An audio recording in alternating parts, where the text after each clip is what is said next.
नमो अरिहन्ताणं नमो सिद्धाणं नमो आयर्याणं नमो उवज्झायाणं नमो लोये सौवसाहूणम् कायोत्सर्गायताङ्गो जयति जिनपतिः नाभिसूनुर्महात्मा मध्याह्ने यस्य भास्वा नु परिपरिगतो राजते स्मोग्रमूर्तिः चक्रं कर्मेन्धनाना मतिबहुदहतो दूरमौदास्यवात स्फूर्जत्सध्यानवन्ये रिवरुचिरतरः रोद्गतो विस्फुलिङ्गः। पंच परमेष्टि भगवान की जय। जय देवादिदेव श्री 1008 ऋषभ देव भगवान की जय। जय परम पूज्य आचार्य श्री पद्मनंदी जी महाराज की जय। जय परम पूज्य आचार्य श्री विद्यासागर जी महाराज की जय। द्वादशांग जिनवाणी माता की जय।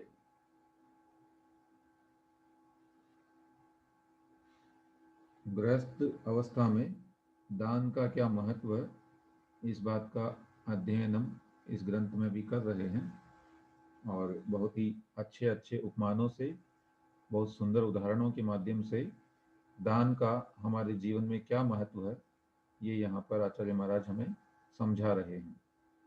आइए आगे पढ़ते हैं। पद्य क्रमांक 208 से उच्चारण के लिए कोई एक नोट कर लें। वसंत तिलका चंद्र। रेडमी फोन से जो है आप कर लीजिए आज। यह शाक पिंडमपि थोड़ी भक्ति सी कम कर लो। यह शाक पिंडमपि भक्तिरसानुवेद यः शाकपिण्डमपि भक्तिरसानुवृद्ध बुद्धिः प्रयच्छति जनो मुनिपुङ्गवाय बुद्धि प्रयच्छति जनो मुनिपुङ्गवाय स स्यादनन्तफलभागथ बीजमोक्तम् स स्यादनन्ते फले भागत बीजमुक्तम् क्षेत्रे न किं भवति भूरि कृषीवलस्य क्षेत्रे न किं भवति भूरि कृषीवलस्य। बहुत बढ़िया। यह शाकपिण्डमपि भक्तिरसानुवेद बुद्धिः प्रयच्छति जनो मुनिपुङ्गवाय स स्यादनन्तफलभागथ बीजमुक्तम् क्षेत्रे न किं भवति भूरि कृषीवलस्य। यह शाकपिंडम अपि भक्ति रस अनुविद्ध बुद्धि प्रयच्छति जनः मुनिपुंगवाय सह स्यात् अनंत फल भाग अथ बीजम उक्तम क्षेत्रे न किम भवति भूरि कृषि वलस्य। इसको अगर वाक्य बनाते हैं हिंदी भाषा की तरह तो ये बनेगा, यह भक्ति रस अनुविद्ध बुद्धि ही जनः मुनिपुंगवाय शाकपिंडम अपि प्रयच्छति सह अनंत फलभाग स्यात् अथ कृषीवलस्य क्षेत्रे उक्तम बीजम किम भूरि न भवति। अर्थात यह माने जो व्यक्ति कैसा, भक्ति रस अनुविद्ध बुद्धि ही, भक्ति के रस से अनुविद्ध हो रही है, आप्लावित हो रही है जिसकी बुद्धि, जिसका मन भक्ति रस में डूब रहा है, ऐसा वह व्यक्ति, यह जन है जो व्यक्ति मुनि पुंगवाय, मुनि श्रेष्ठ के लिए, अर्थात जो उत्तम पात्र हैं, ऐसे उत्तम मुनिराजों के लिए, श्रेष्ठ मुनियों के लिए शाक पिंडम अपि, शाक पिंडम अपि अर्थात शाक माने कोई भी शाक जो होती है, वन में उगने वाली जितनी भी वनस्पतियां हैं वो सब शाक कहलाती हैं एक तरह से। तो शाक का पिंड भी अर्थात वन में उत्पन्न अन्न भी या थोड़ा सा भी धान्य जो है वह भी प्रयच्छति अर्थात देता है, दान करता है, आहार दान में देता है। सह वह व्यक्ति अनंत फल भाग स्यात्, अनंत फल का पात्र बन जाता है। क्यों बन जाता है? उदाहरण देते हुए कह रहे हैं, अथ जैसे इसके उपरांत दे रहे हैं, कृषि वलस्य क्षेत्रे, कृषि वल मतलब होता है किसान, किसान के क्षेत्रे माने खेत में, उपतम बीजम बोया गया बीज, किम क्या भूरी न भवती, पुनः उत्पन्न नहीं होता या बहुत ज्यादा नहीं होता, भूरी माने बहुत सारा, तो बहुत सारा नहीं बन जाता है अर्थात अवश्य बनता है। माने जैसे किसान अगर थोड़ा सा बीज बोता है तो वह बहुत गुना, कई गुना होकर के इसको फलता है। उसी प्रकार जो व्यक्ति श्रद्धा से आप्लावित होकर के और उत्तम मुनिराजों को, जो कि उत्तम पात्र कहे गए हैं, उनको आहार दान देते हैं, निश्चित रूप से वह अनंत फल को प्राप्त करके और सुखों को भोगते हैं। भावार्थ में यही कह रहे हैं, जो श्रावक भक्ति पूर्वक मुनि को शाक पिंड का भी आहार देता है वह अनंत सुखों का भोक्ता होता है। जिस प्रकार किसान थोड़ा बीज बोता है, उसके बीज की अपेक्षा धान्य अधिक पैदा होता है। इसलिए थोड़े से बहुत की इच्छा करने वाले, माने थोड़ा इन्वेस्टमेंट और बहुत उसका बेनिफिट जो है, वह अगर कोई इच्छा करता है तो ऐसे श्रावकों को खूब दान देना चाहिए, है ना। ये सबसे अच्छा इन्वेस्टमेंट है जो कि कर्मों को सही बैलेंस कर देता है, कर्मों की जो बैलेंस शीट है उसको बिल्कुल अच्छा बना मेंटेन रख सकता है, वो है दान। यदि हम यहाँ इन्वेस्ट करते हैं तो निश्चित रूप से हमारा पुण्य बढ़ता है और अच्छा फल हमारा जीवन में देखने को मिलता है। कोई जिज्ञासा हो तो आप पूछ सकते हैं।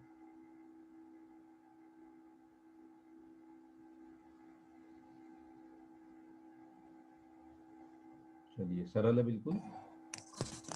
भैया जी एक बार रिपीट कर दीजिए, थोड़ा लेट हो गए। चलिए सुन लीजिए एक बार फिर से, अन्वय से बता रहा हूं मैं। देखें, यह भक्ति रसानुविद्ध, अनुविद्ध बुद्धि ही, यह यानी जो भक्ति रस से अनुविद्ध है, माने खचित है, डूबी हुई है जिसकी बुद्धि, अर्थात जो भक्ति में बड़ा लीन है, मुनियों की भक्ति में, वह मुनि भक्त जन यानी व्यक्ति, मुनि पुंगवाय, मुनियों में जो श्रेष्ठ हैं अथवा जो श्रेष्ठ मुनि हैं, ऐसे उत्तम मुनिराजों को शाक पिंडम अभी प्रयच्छति, अगर शाक का पिंड भी मतलब थोड़ा सा भी आहार यदि वह देता है तो वह सह अनंत फल भाग स्यात्, वह व्यक्ति अनंत फल का पात्र बन जाता है, माने उसे कई गुना फल मिलता है। अथ जैसे कृषि वलस्य क्षेत्रे, किसान के खेत में, उत्तम बीजम बोया गया बीज, किम भूरी न भवती, क्या बहुत सारा नहीं होता अर्थात अवश्य होता है। आप लोगों ने आदि पुराण इत्यादि ग्रंथ पढ़े होंगे अवश्य, तो वहाँ बहुत सी कथाएं मिलती है, जैसे भगवान ऋषभदेव और उनके जो पुत्र इत्यादि थे, भरत चक्रवर्ती हुए, भगवान बाहुबली हुए, ये सब पूर्व भाव में जो है एक पर्याय में इन्होंने मुनिराज के आहार की अनुमोदना की थी, है ना। अलग अलग जाति के वो थे, कोई नेवला, कोई बंदर इत्यादि, उसमें हमें एग्जैक्ट तो ध्यान नहीं है, लेकिन वहाँ ऐसा आया कि उन्होंने केवल मुनिराज को आहार दान देते हुए किसी को देख करके और बड़ी प्रसन्नता व्यक्त की, वे बड़े प्रमोदित हुए, इससे उन्हें अनुमोदना का इतना पुण्य मिला कि आगामी पर्याय में जाकर के वे लोग स्वयं इतने अच्छे महान पदों के धारी हुए और मोक्षगामी हुए। आदिनाथ भगवान के पूर्व भक्ति कथा में आता है ये। जी जी बिल्कुल, उनके पुराने 10 भागों में ऐसा मिलता है। और वो चार जी फिर मंत्री आदि बनकर उनके साथ साथ ही 10 भव में चलते हैं।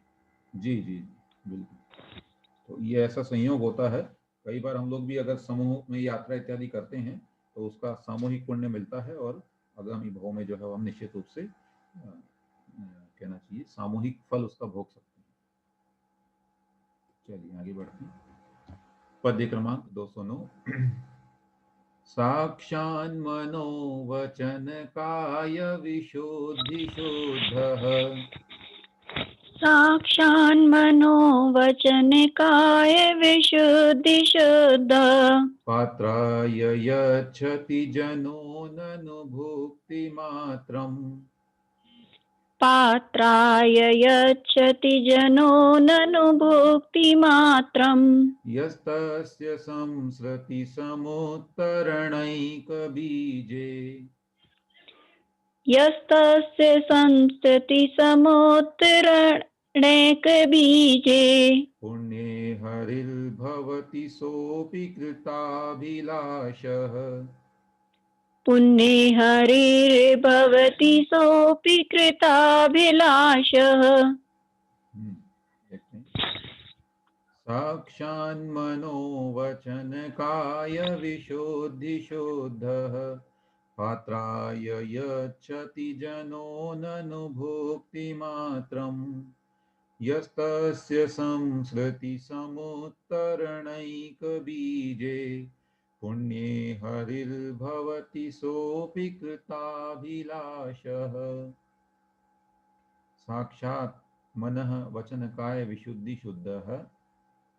और तीसरी पंक्ति में संधि है यह तस्य संस्कृति समुत्तरण एक बीजे पुण्ये हरि ही भवति सोपी का संधि विच्छेद कौन बताएंगे? साधन अपि। हाँ साधन अपि बिल्कुल सह अपि है ना, यहाँ पर अवग्रह हो गया है तो अ को अपि है ना, सो अपि और फिर सो को सह ऐसा करके सह अपि कृताभिलाष है। यहाँ पर भी कृत अभिलाष है। जहां पर कुछ शब्द समझ में आते हो वहां कोशिश करनी चाहिए। जैसे कृताभिलाष में अभिलाष शब्द हमें साउंड आ रहा है उसका कि यहाँ अभिलाष शब्द होना चाहिए, तो उससे हम अनुमान लगा करके भी कर सकते हैं आरंभिक स्तर पर। कृत अभिलाष है।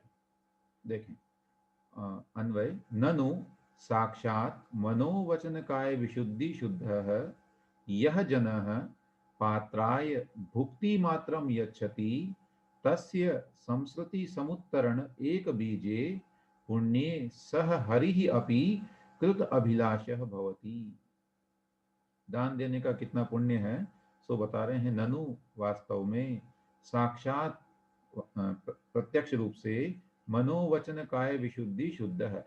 मन वचन और काय इन तीनों की विशुद्धि से जो शुद्ध हो रहे हैं, इन तीनों की हम जब आहार दान करते हैं तो 3 प्रकार की शुद्धि बोलते ही हैं और होनी भी चाहिए वो तीनों शुद्धियां। सो मन वचन काय की शुद्धियों पूर्वक जो व्यक्ति शुद्ध हो रहा है, यह जन है जो प्राणी जो व्यक्ति पात्राय पात्रों के लिए, कौन से पात्र? उत्तम पात्र, मध्यम पात्र और जघन्य पात्र, जो कि मुनिराज देशव्रती और श्रावक होते हैं। तो उन पात्रों के लिए भुक्ति मात्रम यच्छति केवल भोजन देता है, मतलब केवल आहार दान ही करता है, विशेष कुछ नहीं करता।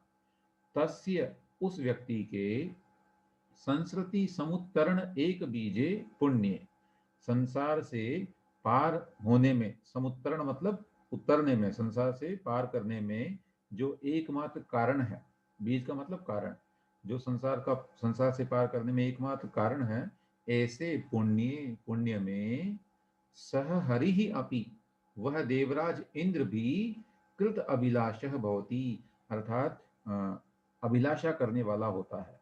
वह सोचता है कि काश ऐसा पुण्य मुझे भी मिल पाता कि मैं मुनिराज को आहार दे पाता।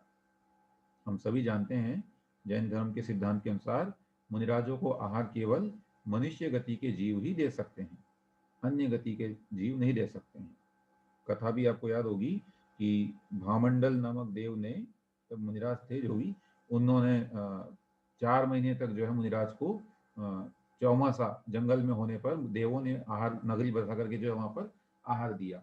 बाद में जब मुनिराज को पता लगा कि अरे ये तो देवों की माया थी, तो उन्होंने प्रायश्चित ग्रहण किया, क्योंकि देवों के द्वारा दिया गया आहार मुनिराज ग्रहण नहीं करते हैं, ये उनके लिए अंतराय है, क्योंकि देवों में जो है संयम नहीं पाया जाता है, वे असंयमी जीव होते हैं।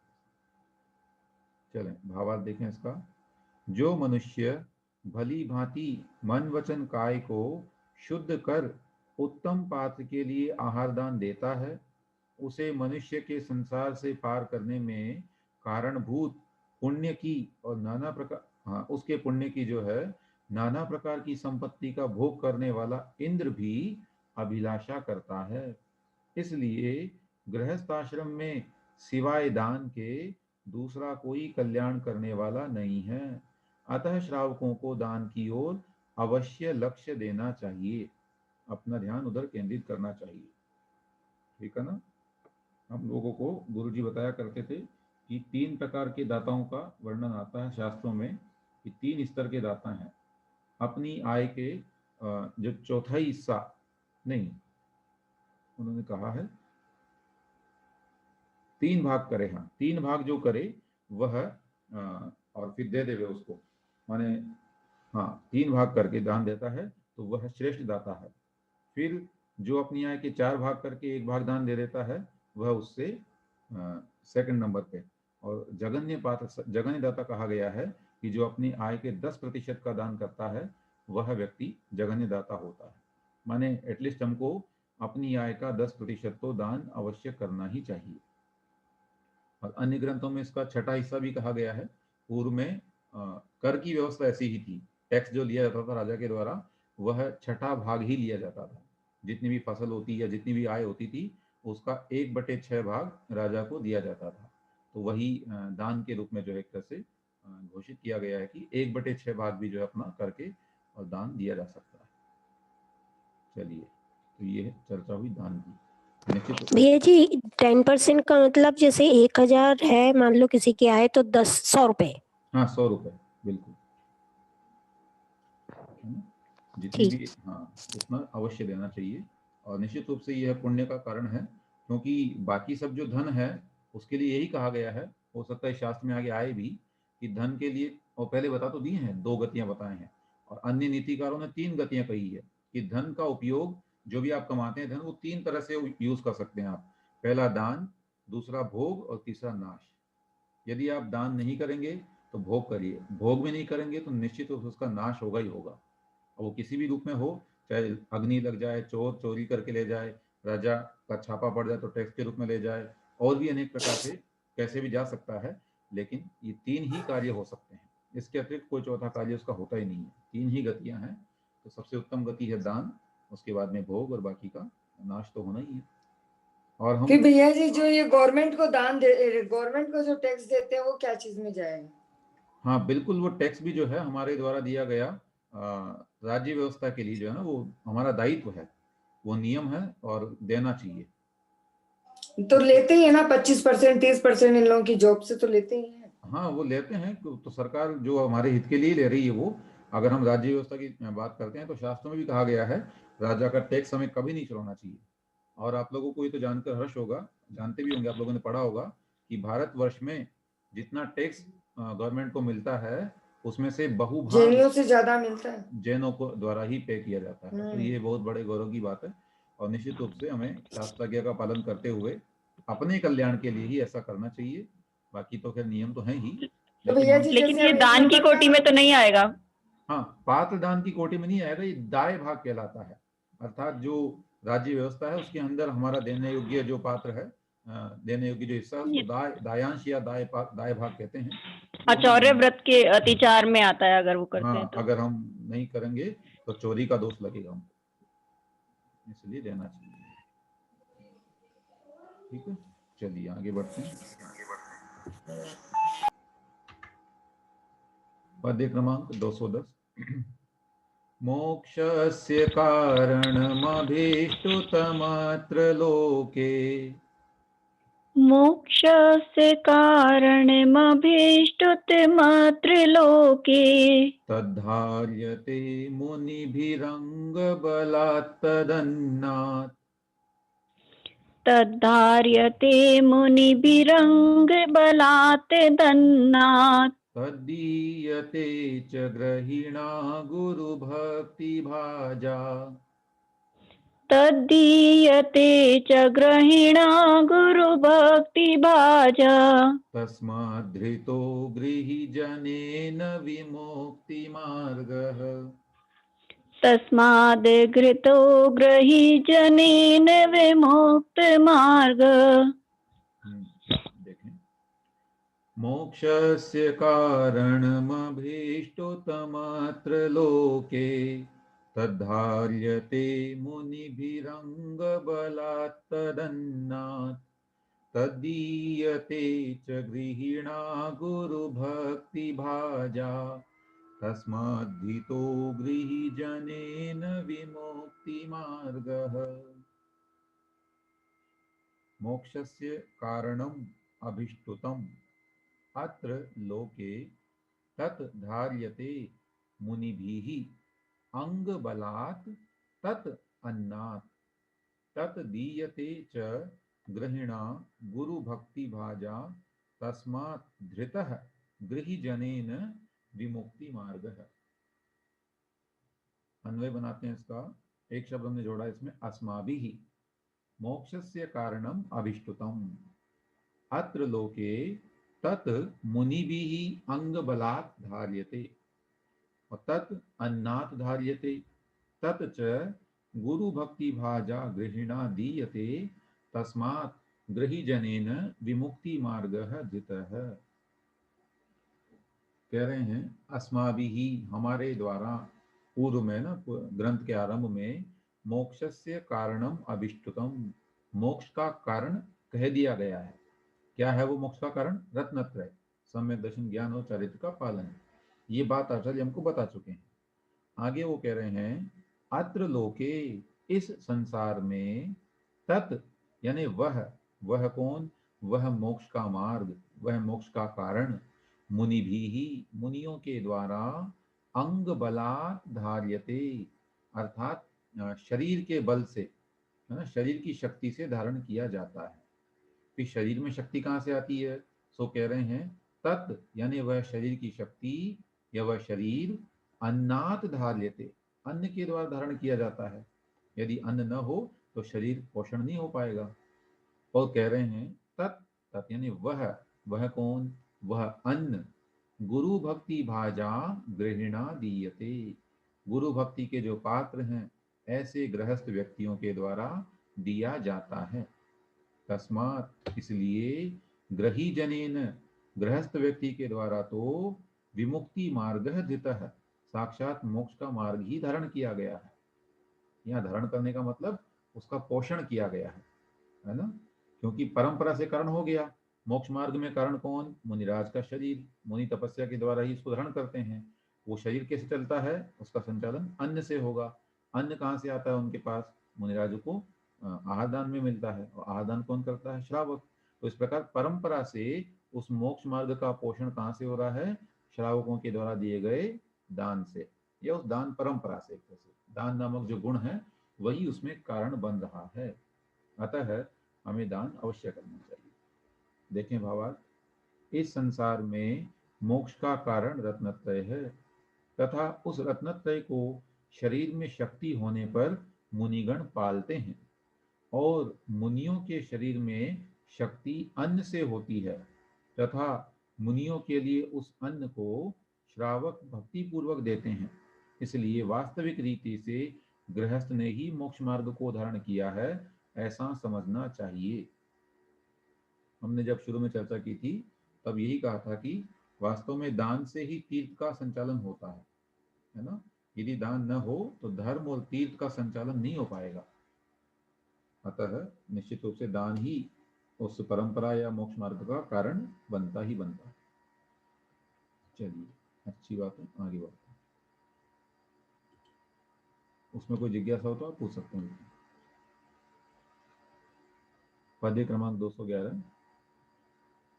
नाना गृह व्यतिकरार्जित पाप पुंजैः, नाना ग्रह व्यतिकरार्जित पाप पुंजे, खंजीकृतानि ग्रहिणो न तथा व्रतानि, खंजीकृतानि गृहिणो न तथा व्रतानि, उच्चैः फलं विदधतीह यथैकदापि, उच्चैः फलं धतीह यथैकदापि प्रीत्यातिशुद्धमनसा कृतपात्रदानम् प्रीत्यातिशुद्धमनसा कृतपात्रदानम्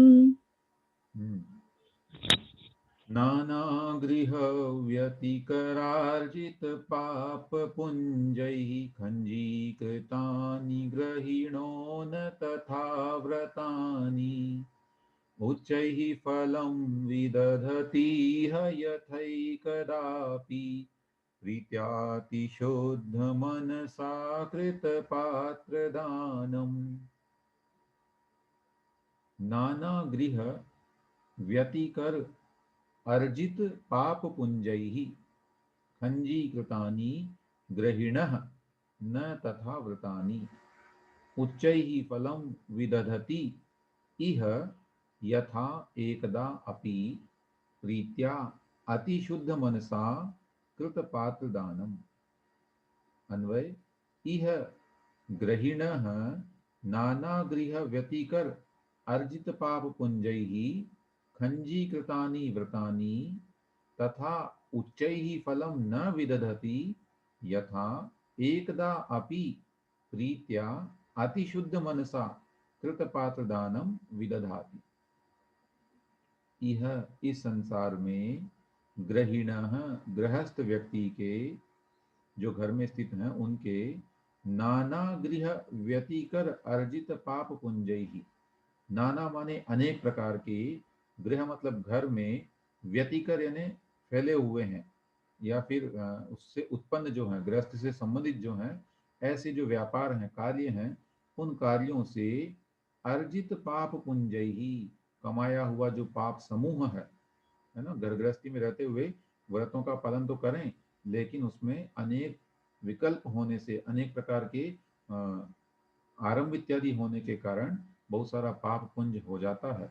और उस पाप समूह से खंजीकृतानि, खंजी का मतलब होता है लंगड़ा वैसे तो, है ना, मतलब खंडित हो गए हैं, अपूर्ण है जो, ऐसे व्रत, है ना, गृहस्थी में जो अगर व्रत पालन करे तो उसमें अनेक दोष लगते रहते हैं, इसलिए वे व्रत तथा उच्चैहि फलम न विदधति, उतना ऊंचा फल नहीं देते हैं, यथा जितना एकदा अपि, एक बार भी, प्रीत्या प्रीति पूर्वक, अतिशुद्ध मनसा बड़े ही शुद्ध मन से, कृत पात्र दानम विदधाति, किया हुआ पात्र दान देता है।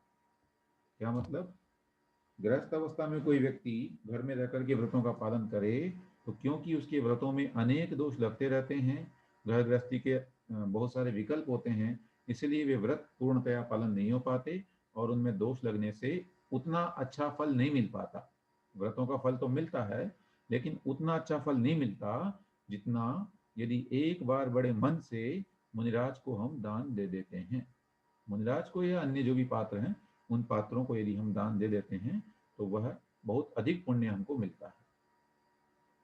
सो भावार्थ यही हुआ इसका, गृह संबंधी नाना प्रकार के आरंभों से उपार्जन किए हुए जो पाप, उनसे असमर्थ किए हुए ऐसे व्रत गृहस्थों को कुछ भी ऊंचे फल को नहीं दे सकते हैं, जैसा कि प्रीति पूर्वक तथा शुद्ध मन से उत्तम आदि पात्रों के लिए एक समय भी दिया हुआ दान उत्तम फल को देता है। इसलिए ऊंचे फल के अभिलाषियों को सदा उत्तम पात्रों को दान देना चाहिए। भैया जी यहाँ पे दान की महिमा तो बताई, तो इसका मतलब चारों दानों में आहार दान ही सर्वश्रेष्ठ हुआ? नहीं, यहाँ आहार दान का कहाँ कह रहे हैं, यहाँ तो पात्र दान कह रहे हैं।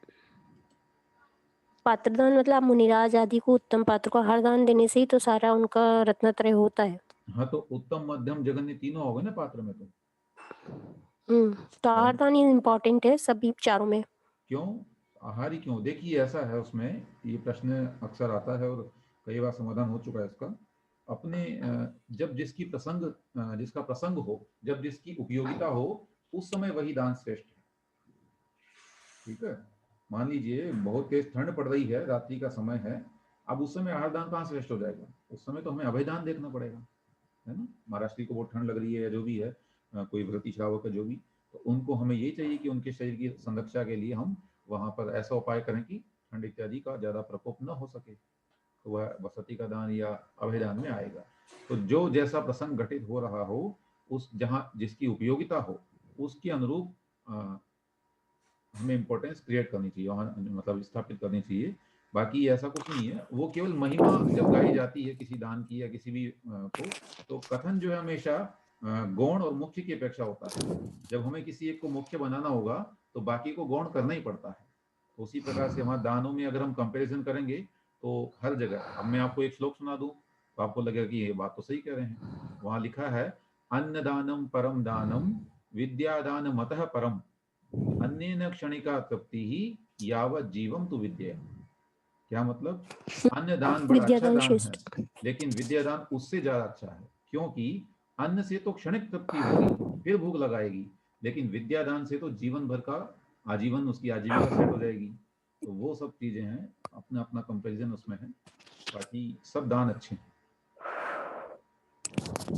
ठीक भैया जी।